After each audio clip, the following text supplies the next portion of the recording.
La Saint-Valentin, c'est une fête que j'aime beaucoup. C'est quand même cette fête où le Pakistan réalise un tiers de son PIB grâce aux vendeurs de roses. Hein.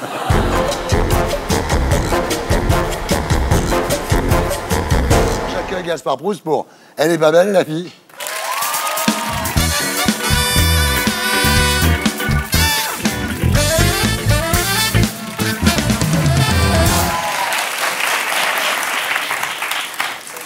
Mon ex m'a envoyé un texto.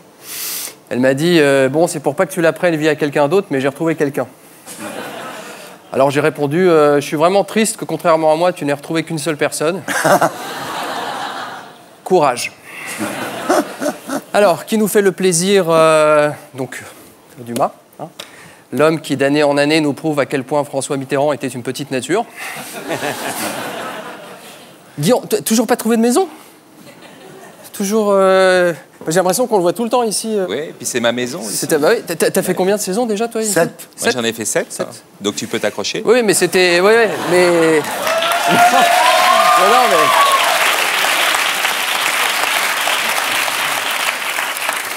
J'ai vu que le dossier, c'était sur la politique étrangère de la France. Ah bah oui. Oui. Ah. Ce qui explique pourquoi on a invité Christina Cordula, j'imagine. Ah oui. On n'est pas con, hein. Alors, il y a une semaine, c'était la Saint-Valentin. Eh oui. Et tu sais, la Saint-Valentin, c'est une fête que j'aime beaucoup. C'est quand même cette fête où le Pakistan réalise un tiers de son PIB grâce aux vendeurs de roses. Hein. Et moi aussi, j'ai eu ma Saint-Valentin, que je vais vous raconter, puisque pourquoi pas. Donc, 14 février, 23h12, elle me dit « Je pars acheter des clopes ».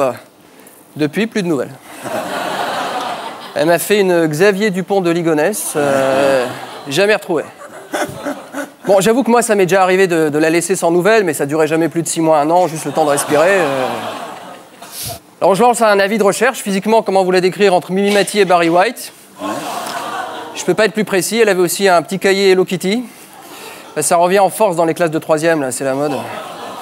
Pourtant, tout avait vachement bien commencé. Midi 18, je lui annonce notre cadeau, une Wonderbox, week-end amoureux, visite guidée des plus beaux bunkers de Normandie.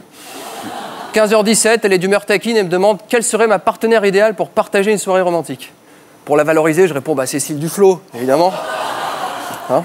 Et la révélation, elle me dit non, pour moi, ça serait plutôt les frères Kouachi. Ouais. Ah ouais. Elle m'a dit tu sais, celui qui a la cagoule, le plus mignon des deux. Je lui ai dit non. 22h34, alors on rentre à l'appart. Alors là, je lance l'idée d'un jeu de rôle, puisque ton truc, c'est les Kouachi. Je me déguise en Kouachi, tu vas te déguiser en gendarme GIGN. J'instaure une ambiance comédie romantique, hein, quand Kouachi rencontre Sally. Hein,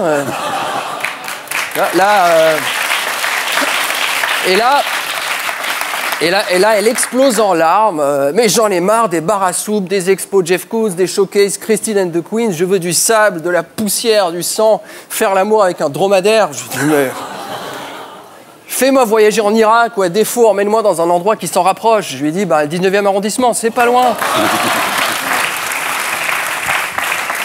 Hier, j'ai vu Thierry Lepan. Ouais, on allait prendre un verre au Meurice.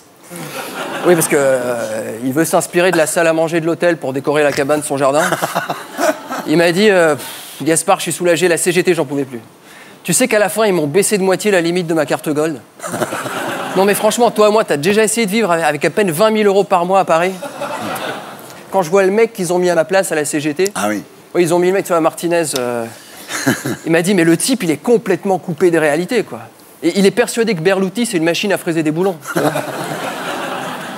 Rien que sa tronche, tu vois que... Tu sais pas s'il faut lui dire bonjour ou lui mettre un coup de pelle, quoi. Tu vois, c'est le mec, on dirait Landru sous absinthe. Hein, c'est... Politique toujours. On parle beaucoup de l'esprit du 11 janvier. Et on se dit, mais qu'est-ce que l'esprit du 11 janvier? Eh bien, j'ai fait des recherches et j'ai trouvé, perdu dans un livre de contes, cette histoire que je vais vous lire. Alors, ce conte s'appelle « Hollandin et la lampe magique ». Il était une fois un petit homme, humble et passe-partout, qui jusqu'en 2010 exerçait le métier de premier secrétaire du PS. C'est dire à quel point cet homme était faible et sans ressources. Un jour, un cadre du parti lui dit « Eh dis donc, Flamby, tu peux pas aller me chercher le rapport de Martine dans la cave à Solferino ?» Hollandin s'exécuta. Il descendit l'escalier qui menait à la cave. La lumière était tremblante. Non pas parce qu'il y avait du vent, mais parce que le chandelier appartenait à DSK et qu'il ne l'avait pas désinfecté auparavant. Il se mit à fouiller les archives du PS quand soudain, un mouvement brusque fit courant d'air et le chandelier s'éteignit. Seul dans le noir, n'en pouvant plus de ne pas trouver la minuterie, il se posa contre le mur. Et cela lui donna furieusement l'envie de se gratter le dos. Comme l'ours Balou. Sauf que le mur n'était pas un mur, mais un vase magique dont sortit un génie fabuleux. « Bonjour maître, je suis le génie de ce vase. Tu as 3 vœux. Que puis-je faire pour toi ?» Hollandin, surpris mais pas con, lui dit « Oh, j'ai bien un vœu, mais je crois qu'il est trop impossible à réaliser. Je réalise tous les vœux, lui répondit le génie. « Oh non, mais ça j'en doute, vraiment.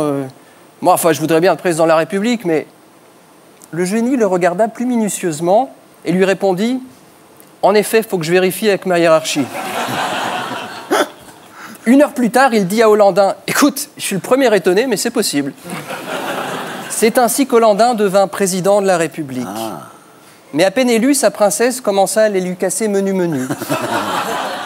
Sitôt, il fit un 2e vœu. En une nuit, cela fut fini.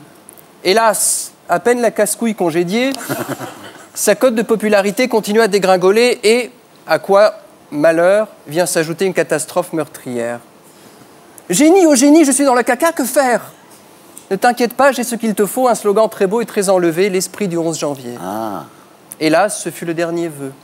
Et désormais, dans le palais de l'Élysée, on peut croiser la nuit cet homme qui court de pièce en pièce et se frotte frénétiquement contre tout ce qui lui passe sous les mains. Un guéridon, une commode, un pot de yaourt, Julie Gaillet. Mais l'esprit du 11 janvier était parti. Bonne nuit les petits. Alors elle est pas belle la vie? Elle est belle, la vie. Et pour être sûr de ne rien rater de Inarditube, abonnez-vous et mettez un pouce bleu.